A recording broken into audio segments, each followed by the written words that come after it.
মজাই আলাদা। বেশি করে নেওয়া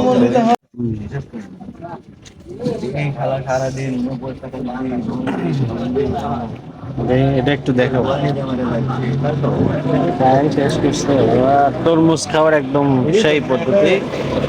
সুন্দর করে দাদা তরমুজ খাচ্ছে, আপনারাও কিন্তু এইভাবে চাইলে খেতে পারেন।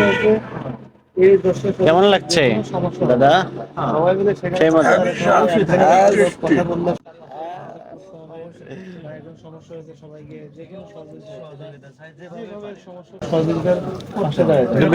মজাই আলাদা।